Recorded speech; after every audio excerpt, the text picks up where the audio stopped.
Christ is over all of it. Peter says in 1 Peter 3:22, Christ oversees all of it. I wouldn't take these verses and try to construct, some angelic hierarchy. There obviously is some angelic hierarchy. We see that in other passages. That would be a fun study, to study angels and how they, what their rankings are. So there may have been some legitimacy to what he's doing here in terms of ranking, in terms of their understanding that there was ranking in the angelic order. But Christ is not on that ranking system. He's over that ranking system. He's above it. He created it. So we've seen a couple of a preposition. He was made by means of Christ. And then we go on in the rest of that verse. At the end of verse 16, it says, all things have been made through him. It's a different word. I think we have that. I guess we don't have that. I think that's the word dia. Through him. And then it says, it uses another word at the end. In fact, that's number 2 under that list, that he is the instrument of creation. All things were created for him. Now, I find that very, very interesting. See, what Paul is trying to do here is he's trying to use these prepositions to show that Christ is completely superior to all of these, to the created order. Creation was made by him. It was made through him. And it was made for him. Creation was made to serve and promote Christ, and ultimately to glorify God. That means if all things were created for him, not just by him and not just through him, if all things were created for him, they will only work best if they are used in his service. A couple other interesting verses you might want to write down. Oh, in fact, let's see. Yeah, I have Ephesians 10 written down on that list in terms of things that were made for him. Ephesians 1:10 says, to be put into effect when the times will have reached their fulfillment, to bring all things in heaven and on earth together under one head, even Christ. Now, again, that's a long sentence in Ephesians, so I'm only reading a little bit of that, but the point is that all things are being consummated and brought together to be organized under the headship of Christ. That is the purpose of everything. Why do we have wars? Why do we have pain? Why do we have suffering? It is because things in this created order defy the reason for which they were made. And when they do that, when we do that, we will find pain and suffering. When we face difficulty, it is usually because of the sin problem, or disease, or multiple difficulties that face us in life. It is because someone or something, often us, usually us, we are defying Christ's will for our lives. Sometimes the difficulties that happen in our lives happen just because we live in a fallen world system that is rebelling against the headship of Christ. And sometimes we don't have a better explanation of why bad things happen to good people than that. Because the world has fallen into sin and disrepair, and there will be pain and there will be suffering. That will change when all things are ultimately brought under the headship of Christ. That is something worth looking forward to. So think about the fact that Christ created all things. Everything we touch, that's, by the way, that's the most pulpit pounding you'll see me do. Everything we touch, everything we see, Christ had a hand in creating. And he intended those things to be used for his sake. Everything we do is fashioned by Christ, for his glory, and for his honor. And we often, I don't know why we do this, but this is just how we are. We do the secular and the sacred. You know what I'm saying? We have the secular things that we do, the business and the work and the recreation, all these things, and then we have our sacred things that we do. We have the church and the religious-y kind of things. But if we keep in mind that Christ created all things, then guess what? Everything suddenly becomes sacred. our work, our recreation, all these things are suddenly sacred. They all suddenly have religious value, spiritual worth, as long as they are directed toward Christ.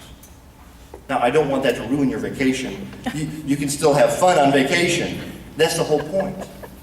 That fun, that enjoyment you have, that relaxation, that repose, is for Christ's glory. So that you and I can serve Him anew when we get back into the secular world, into the regular, mundane, things that we do. There is no secular. Everything Christ made is sacred. So Christ is supreme over creation. He is the representation of God over creation, which we have seen. First, He represents God over creation. Christ is the instrument of creation, and as such, He knows how things work, and He will help hold us together when we feel like falling apart. When we feel like everything around us is falling apart. He is the instrument of creation. It is created for Him, and He will hold it together and hold us together so that we can serve Him more effectively. And then the third thing, and there's a lot here. I wish we even go deeper in this passage, but I at least want to give you a survey of the sense of some of the things that Paul is trying to say here about Christ. The third thing I think he's trying to say about Christ in verse 17 is that Christ is the sustaining principle of creation. I know that sounds kind of scientific-y, and I'm going to get a little scientific-y on you just to kind of show you how that works. But Christ is the sustaining principle of creation. Verse 17. He is before all things, and in Him all things hold together. Now, that on its face is a pretty straightforward statement. There is a lot there. In fact, I noticed something just this morning. When we think of before, that's another preposition, by the way. Remember, he said, He is, all things were made through Him, were made by Him, were made for Him. Here's another preposition. If you're underlining your prepositions, He is before all things. Now, here's what's interesting. We know that he's not talking about chronology here. He existed before all things. Now, He did. He pre-existed all things, that's true. But Paul doesn't say He was before all things. Paul says He is right now before all things, sustaining them right now. The Greek, as with the English, uses a present tense to talk about Christ's ministry right now. He is currently not just a creating principle, the instrument of creation, but He is even right now the sustaining principle of creation. That statement, it does refer to His pre-existent power, but He exercises that pre-existent power now. And then there's this word that is a fascinating word. It's a little tricky to translate, but it's the word in Him all things. By the way, he's repeated the phrase all things. I counted this morning, I counted 5 places just in verses 15 through 17. Paul is laying out a cosmic vision, an understanding for us to see how great Christ is in relationship to the entire created order, all things. In the next passage, Paul is going to talk more about Christ's relationship to the church. But before that, he wants to lay this groundwork about who Christ is in relationship to the entire created order.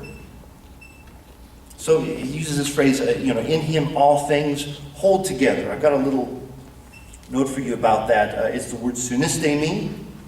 It is used sometimes to literally to stand with someone, to demonstrate or to see something as perceived in a certain way, but it also means to cause to stand or to cause to exist. Not just were created by at some point in the past, but currently is caused to exist because of Christ's power. He continually, currently, sustains all things. That's incredible. I mean, that's mind-boggling to think that right now Christ is, and I don't know how God and Christ work out these responsibilities, but right now Christ is holding all things together. And He will hold us together as well. I want to illustrate this for you with an example I remember from high school. And it's really fun. And I even did a little bit more research on this last night, and I still can't find a satisfactory scientific answer to this. Okay. When I was in high school, I had 2 years of physics, you know, the one, and then you go up to the next one, and we had a teacher who was an avowed agnostic, which is really funny because his name was Mr. Christian.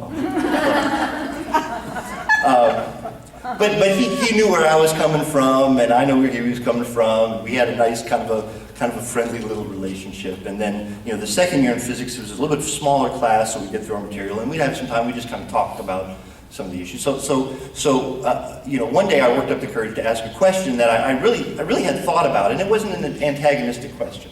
It's something I genuinely had thought about before, but I had not been able to find a satisfactory scientific answer for. Okay, think back to atomic structure. It's really simple. The atom. What's in the middle of an atom? You got your nucleus. What's in the nucleus? You got your neutrons that have no charge basically, and you have your protons, which have positive charge. Okay, and they're all crammed in there in the nucleus of an atom. Of every atom. Every atom contains protons and neutrons. So let's forget about the neutrons for a minute because they don't have a charge. And think about those protons. What do they tell us about things that have a similar attraction? They repel. They repel. And yet, in the middle of every nucleus, of every atom, you have similarly charged particles called protons that by rights should do what? Repel. Should repel. Should go flying apart from each other. But that's not it though. Even though they should repel against each other and go flying apart, you have this electron cloud that's tooling around this nucleus. And it is neutrally charged. I'm sorry, it is negatively. Did I get that right? Yeah, negatively charged.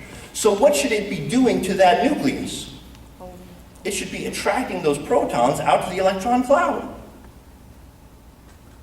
By all rights, I asked Mr. Christian, by all rights, every atom that exists in the universe should go flying apart. Tell me what holds those nucleuses together. I'd never heard him say, I don't know before. And he said, do you have a theory, Mr. Casper? It's funny you should ask. I do. I didn't get preachy, but I did, maybe a little bit, but I did take him to this passage. And I said, you know what, I know this is written about theology and it's a religious book, but what he says here is referring to Christ's power to literally hold all things together. And I took him to this verse, Christ is before all things, and in him all things hold together. That's not just a theological statement. So I did a little bit of research on this, and I have it. I have the phrase here. They call it, since they don't know what holds the atoms, the nucleus. I know I'm spending a lot of time on this, but I think this is fascinating. They don't know what it's called, what that force is called. They call it strong nuclear force. That holds together things that should, by every definition they told us through elementary school, go flying apart. Christ holds, I believe, Christ holds every atom in your body together and prevents it from flying apart.